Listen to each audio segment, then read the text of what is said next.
Hello friends, hope you are fine and doing well. আশা করি আপনারা সবাই খুব ভালো আছেন। অনেক দিন থেকে একটা এক্সাইটমেন্ট ছিল, অনেক দিন না অনেক বছর বড় চলে। তাই আমার ওয়াইফ, আমার ঈশিতা ডটার এবং আমি তিনজন আমরা বেরিয়ে পড়ছি লোটাস টেম্পলে যাওয়ার উদ্দেশ্যে। ঈশিতা ভাবছি বাবা আমাকে কোথায় নিয়ে যাচ্ছে, মা আমাকে কোথায় নিয়ে যাচ্ছে, কিন্তু আমার যে একটা এক্সাইটমেন্ট ছিল, আমার যে একটা স্বপ্ন ছিল, সেই স্বপ্নটা কিন্তু অনেক বছর আগের থেকেই ছিল এবং তা আজকে পূরণ হতে চলেছে। তাই আমি কিন্তু খুব এক্সাইটমেন্ট এবং আমার সাথে সাথে আমার ওয়াইফ এবং আমার যে মেয়ে ঈশিতা, তারাও কিন্তু এক্সাইটমেন্ট। তো আমরা বেরিয়ে পড়ছি। প্রথমে আমরা সফদারজং জংশনে নামলাম, তারপরে আমরা উবের বুক করলাম। উবের বুক করার পরে আমরা দিল্লি যে লোটাস টেম্পল আছে সেই দেখার উদ্দেশ্যে আমরা বেরিয়ে পড়ছি। এবং সত্যি জায়গাটা খুব সুন্দর লাগছে এবং আমরা কিছুক্ষণের মধ্যে লোটাস টেম্পল পৌঁছে যাব এবং ফাইনালি আমরা পৌঁছে গেছি লোটাস টেম্পলে। এর কাছে থেকে দেখে আমার কিন্তু খুব সুন্দর লাগলো। আর এদিকে ইসিতে বলছে বাবা আমি একটু ঝুলা ঝুলবো, মানে পাশেই ছিল। তো আমরা ইসিটাকে একটু ঝুলা ঝুলিয়ে দিলাম এবং ইসিটাও খুব খুশি হলো যে এত সুন্দর একটা নেচার প্লেসে আমরা এসেছি এবং উপভোগ করছি স্বর্গীয় উদ্যানের মতন। আর আমি এদিকে কুরকুরে খেতেছিলাম, দেখলাম যে একটা কাঠবিড়ালি আছে। তো আমি ভাবলাম যে কাঠবিড়ালিটি আসবে না, কিন্তু ও এসে আমার কাছ থেকে কুরকুরে নিলাম। আমি খুবই খুশি হলাম এবং এক্সাইটমেন্ট হয়ে গেলাম। এবং আপনারা দেখতে পাচ্ছেন এটা কিন্তু নাইটের ভিউ, ইভিনিং টাইম। অনেক ভিজিটার্সে যারা হয়তো মানে ভিজিটার্স হিসেবে আসে, কিন্তু তাদের তাদের এলাও নেই, মানে তাদের এই যে নাইট ভিউ তারা কিন্তু এন্ট্রি করতে পারে না নাইট টাইম।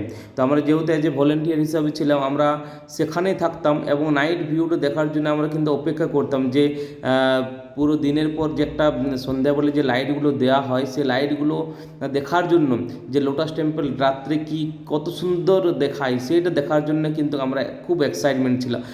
এটা প্রথম দিনে এক্সাইটমেন্ট। তো সত্যি খুব ভালো লাগলো।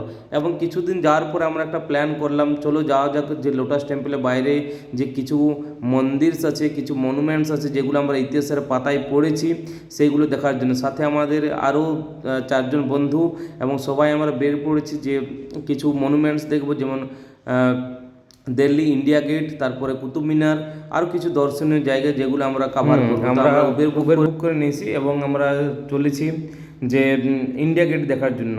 ইন্ডিয়া গেট অনেক সময় ছবিতে দেখতাম, কেউ এসে বলতো।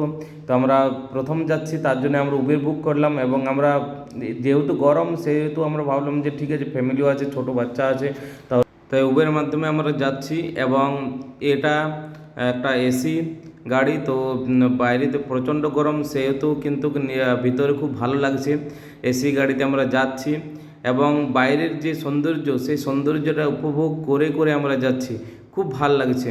কিন্তু একটা জিনিস মানে প্রায় নিউজে আসে যে Delhi is a polluted city, অনেক পলিউশন থাকে, স্মোক পলিউশন। তো দেখতে পাচ্ছি যে বিভিন্ন যে ভেহিকেলস, সেই কিন্তু ভেহিকেলস অনেক আছে, সেইও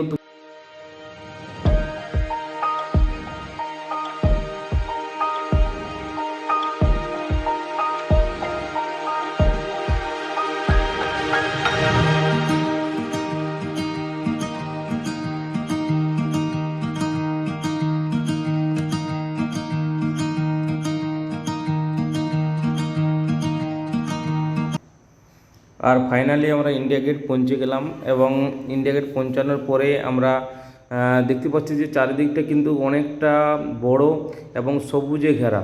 তো আমরা কিছুক্ষণ আমরা চারিদিকে দেখলাম, ঘুরে বেড়ালাম এবং তারপর আমরা ফটোশ্যুট করলাম, কিছু ফটো আমরা ক্লিক করলাম। এবং সামনে একটা স্ট্যাচু, যেটা নেতাজি সুভাষচন্দ্র বোসের একটা স্ট্যাচু দেখলাম, খুব ভালো লাগলো।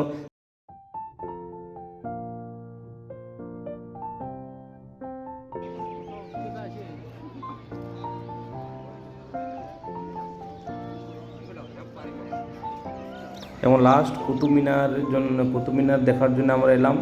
এবং এটা অনেক আগেকার একটা ঐতিহ্য এবং এই ঐতিহ্যটাকে দেখার জন্য অনেক আগের থেকে আমাদের এক্সাইটমেন্ট ছিল। তো আমরা সবাই মিলে, সব ফ্রেন্ডস মিলে আমরা চললাম কুতুব মিনার দেখতে এবং ফাইনালি পৌঁছে গেছি। দেখলাম অনেক কিছু আছে, যেখানে কুতুবউদ্দিন আইবক মানে স্টার্ট করেছিল, তার জামাতে ইলতুৎমিশ সেই নির্মাণ কাজটা শেষ করেন। তো সেই জায়গায় আমরা আজকে ইতিহাসের পাতায়, তো সত্যি যেগুলো আমরা ইতিহাসে পড়তাম সেই জায়গাগুলো কিন্তু আজ নিজের চোখে দেখতে পাচ্ছি। অ্যাট লাস্ট এটা কিন্তু ভালো লাগে। থ্যাংক ইউ, ধন্যবাদ সবাইকে, অসংখ্য ধন্যবাদ।